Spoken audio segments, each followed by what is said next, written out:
പ്രശാന്ത്, ഈ പ്രധാനമന്ത്രി ആവാസ് യോജന നരേന്ദ്രമോദി അധികാരത്തിൽ വന്നതിന് ശേഷമാണിത് കൂടുതൽ സജീവമായി മാറിയിട്ടുള്ളത്. അപ്പോഴാണ് അതെല്ലാ തരത്തിലും ജനങ്ങൾക്ക് അതിൻ്റെ ഒരു ഗുണഭോക്താക്കളായി പാവപ്പെട്ടവർക്ക് മാറാൻ കഴിഞ്ഞിട്ടുള്ളത്. കേരളത്തിലും അത് സജീവമായി നടക്കുന്നുണ്ട്.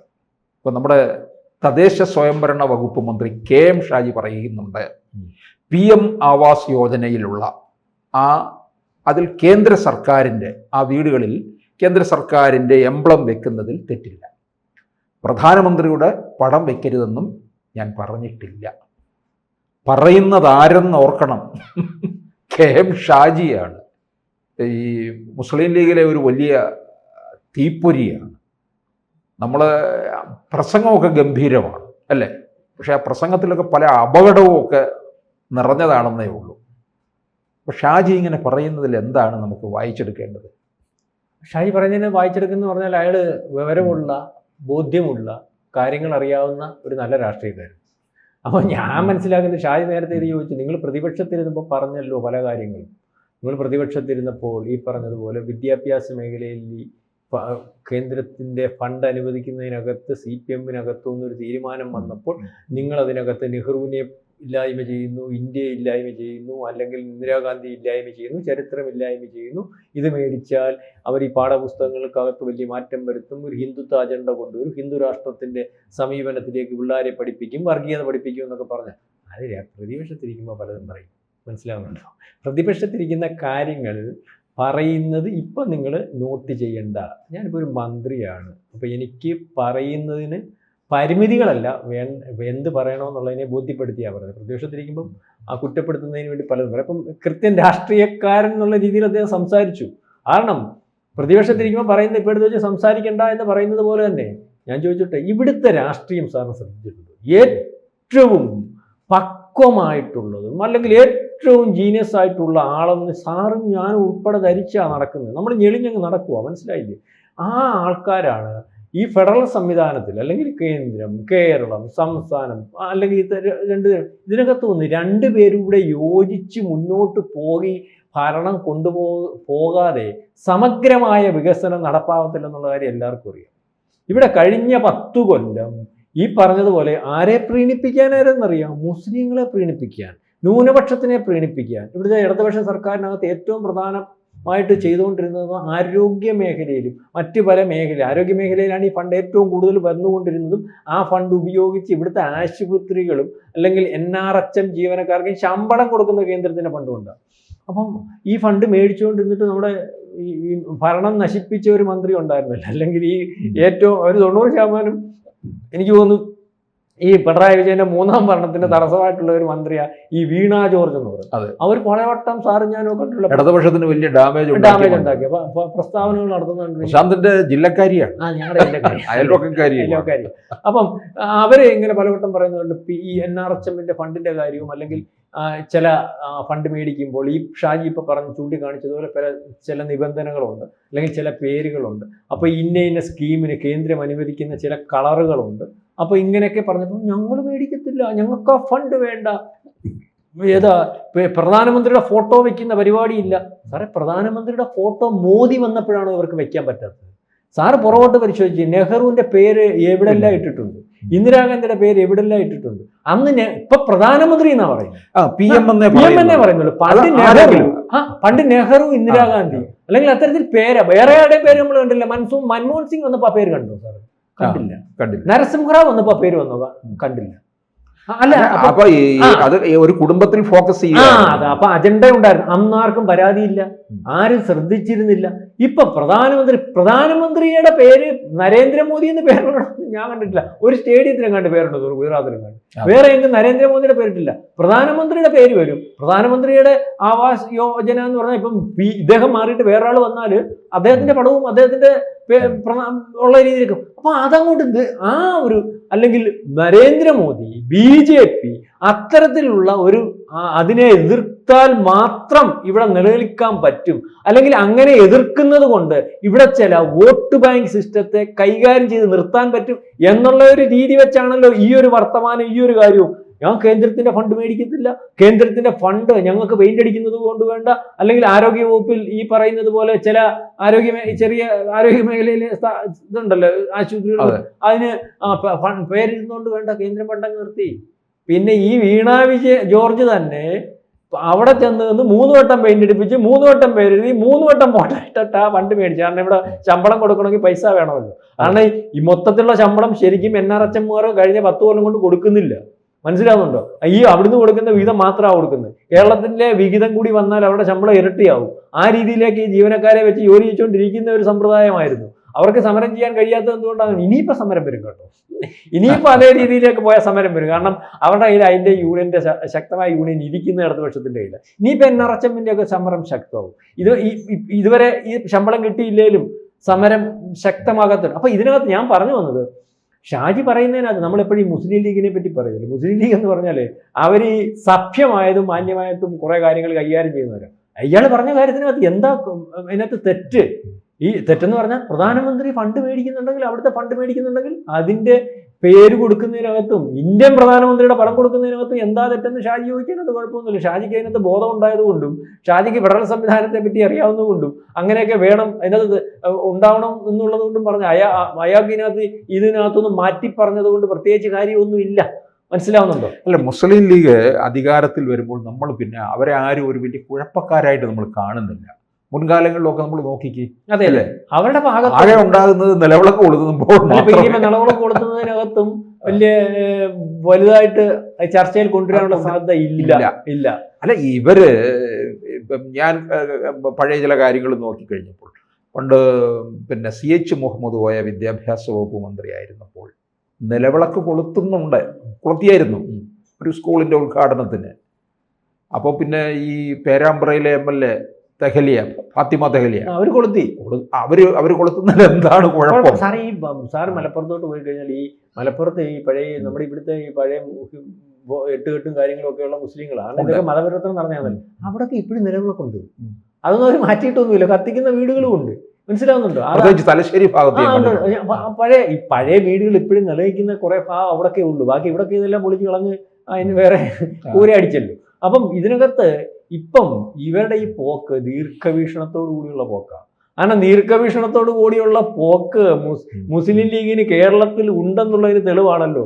ഇന്ത്യ വിഭജനത്തിന്റെ പാർട്ടിയുടെ അവശിഷ്ടമായിട്ടുള്ള മുസ്ലിം ലീഗ് ഇപ്പൊ ഉള്ളത് ഒരുപക്ഷെ ഈ പറയുന്ന കേരളത്തിൽ മാത്രമേ ഉള്ളൂ. എനിക്ക് തോന്നുന്നു അവർ മനസ്സിലാക്കുന്നുണ്ട് ഈ കേരളത്തിലും കോൺഗ്രസ് ഒടുങ്ങും. അപ്പോൾ ഇവിടെ നിലനിൽക്കണം, BJP ആയിരിക്കും ആ സ്പേസിലേക്ക് വരുന്നത്. നമ്മൾക്ക് നിലനിൽക്കണം. എന്തായാലും അങ്ങനെയുള്ള ഒരു കൂട്ടുകെട്ടിലേക്ക് പോലും അല്ല പോകുന്ന. PDPയുടെ കൂടെ BJPക്ക് ഒന്നും വിഷയമല്ല. BJP രാഷ്ട്രീയമാണ് കളിക്കുന്നത്. BJPക്ക് ഞാൻ പറയുന്നത് പോലെ ഇന്ത്യയുടെ ഭാഗമായിട്ട് നിൽക്കുന്നു എന്ന് കണ്ടാൽ അവരാരെയും മാറ്റി നിർത്തുന്ന ഒരു സമീപനമൊന്നും അവർക്കില്ല. കാശ്മീരിൽ PDP ആയിട്ട്, അതായത് പാകിസ്ഥാന്റെ ഭാഗം സംസാരിക്കുന്ന PDP ആയിട്ട് അലയൻസ് ഉണ്ടാക്കി അവിടെ മന്ത്രിസഭ ഉണ്ടാക്കി ഭരിച്ചത്. അതിന് 2 ബുദ്ധി ഉണ്ടായിരുന്നു. പിന്നെ കേരളത്തിലെ മുസ്ലിം ലീഗിന് എന്തോ കുഴപ്പം? ഞാൻ ചോദിച്ചേ, മുസ്ലിം ലീഗ് എന്ന് പറയുന്ന പാർട്ടി ഇന്ത്യ വിരുദ്ധ പാർട്ടി ആയിട്ടുണ്ടായിട്ട് ഇന്ത്യയിൽ മൊത്തം അത് പോയി. കാരണം പാകിസ്ഥാൻ വിഭജനത്തിന് ശേഷം ഇന്ത്യ വിട്ട്.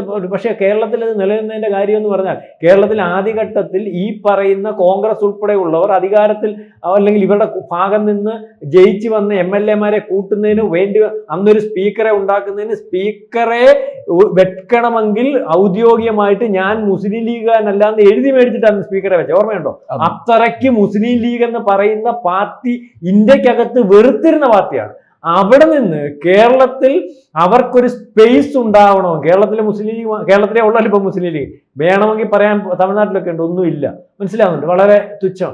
കേരളത്തിൽ അവർക്ക് ശക്തമായി അല്ലെങ്കിൽ ഒരുപക്ഷെ രാഷ്ട്രീയത്തെ നിയന്ത്രിക്കാൻ പറ്റുന്ന അല്ലെങ്കിൽ സ്വന്തമായിട്ട് ഇടമുള്ള അല്ലെങ്കിൽ ഏത് പ്രതിസന്ധി വന്നാലും ആരുടെയും കൂട്ടില്ലാതെ ഒരു MLA 25-28 അടുത്ത് മത്സരിച്ചാൽ ഒരു 15-16-17 അടുത്ത് ജയിപ്പിക്കാൻ പറ്റുന്ന ഒരു സ്പേസ് അവർ ഉണ്ടാക്കിയെടുത്തിട്ടുണ്ട്. ആ സ്പേസ് അവർ ഉണ്ടാക്കിയെടുത്തതെന്ന് പറഞ്ഞാൽ സാറ് മുമ്പേ പറഞ്ഞതുപോലെ അവര് ആ ലീഗിന്റെ പേരിൽ നിൽക്കുന്നെങ്കിലും ആ പേരുദോഷം മാറ്റി ഒരുപക്ഷെ മുന്നോട്ട് പോയി അവർ നിന്ന ഇടത്ത് അവർ ഉദ്ദേശിക്കുന്ന കാര്യങ്ങൾ നടത്തിയെങ്കിലും അത് വേറെ ആർക്കും ബോധ്യപ്പെടാതെ, വേറെ ആർക്കും ബുദ്ധിമുട്ടില്ലാതെ, വേറെ ആരെയും വേദനിപ്പിക്കാതെ മതേതരത്വ ജനാധിപത്യ സംവിധാനം ഒക്കെ വേണ്ട വിധത്തിൽ പരിഗണിച്ച് മുന്നോട്ട് പോകുന്ന ഒരു രീതി ഉണ്ടായതുകൊണ്ടാണ്, കുറച്ച് മാന്യമായതുകൊണ്ടാണ് പിടിച്ചിരിക്കുന്നത്. അല്ലെങ്കിൽ ഇപ്പൊ തന്നെ മാന്യമല്ലാതെ സഭ്യമല്ലാത്ത രീതിയിലേക്ക് കാര്യങ്ങൾ പോയാൽ ഒരുപക്ഷെ കയ്യിൽ നിൽക്കത്തില്ല എന്നുള്ളത് തിരിച്ചറിഞ്ഞിട്ടാണ് ബുദ്ധിയുള്ളവരാ ഇവരെ പൊളിക്കാൻ വെള്ളാപ്പള്ളി നടേശൻ തുടങ്ങിയപ്പോൾ ഇവരെ തിരിച്ചു പറഞ്ഞത് വളരെ കുറവാണ്. സൈലന്റായി ആദ്യം ഒന്ന് തിരിച്ചു പറഞ്ഞു. അപ്പോൾ ഇത് വീണ്ടും വീണ്ടും പൊളിയുമെന്ന് മനസ്സിലായി. അവരങ്ങ് സൈലന്റായി. സാർ ശ്രദ്ധിച്ചായിരുന്നു ആ വിഷയത്തിനകത്ത് വീണ്ടും ഇപ്പോഴും വെള്ളാപ്പള്ളി പറഞ്ഞല്ലോ, അവരൊന്നും മിണ്ടിയില്ലല്ലോ. മിണ്ടിയാൽ തർക്കം അങ്ങോട്ടും ഇങ്ങോട്ടും ഉന്നയിച്ചാൽ കൃത്യം വർഗീയതയാവും.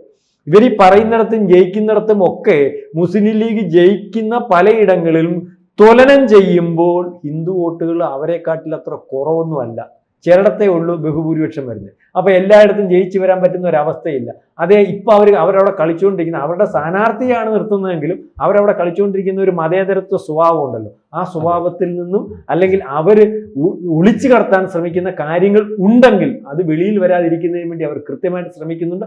അതുകൊണ്ടാണ് ഇപ്പൊ ഇതിനകത്ത് വന്നതിനകത്ത് സതീശൻ പറയുന്നതിൻ്റെ അത്രയും പോലും ഈ കാര്യത്തിനകത്ത് ആദ്യ അഭിപ്രായം പറയുന്ന ആൾക്കാരെന്ന് വിചാരിച്ചിരുന്നവർ, അല്ലെങ്കിൽ ഇനി എതിർക്കുമെന്ന് വിചാരിച്ചിരുന്നവർ, ഒരുപക്ഷെ ജമാഅത്തെ ഇസ്ലാമിയുടെ ഭാഗമായിട്ട് അല്ലെങ്കിൽ അവരുടെ കൂടെ നിന്നിട്ട് അവർക്ക് വേണ്ടി പണി ചെയ്തോ എന്ന് നമ്മൾ സംശയിച്ചിട്ടുള്ളതും നമ്മൾ ചർച്ച ചെയ്തിട്ടുള്ളതുമായിട്ടുള്ള മതമാണ് പ്രശ്നമെന്ന് പറഞ്ഞ് അതിനകത്ത് അത്തരത്തിലുള്ള ആൾക്കാരുണ്ടെങ്കിൽ അവരുടെ വോട്ടുകൂടി ലീഗിന് കിട്ടട്ടെ എന്ന് വിചാരിച്ച ലീഗിന്റെ സംസ്ഥാന സെക്രട്ടറി എന്ന് പറയുന്ന ആളാണ് കെ എം ഷാജി.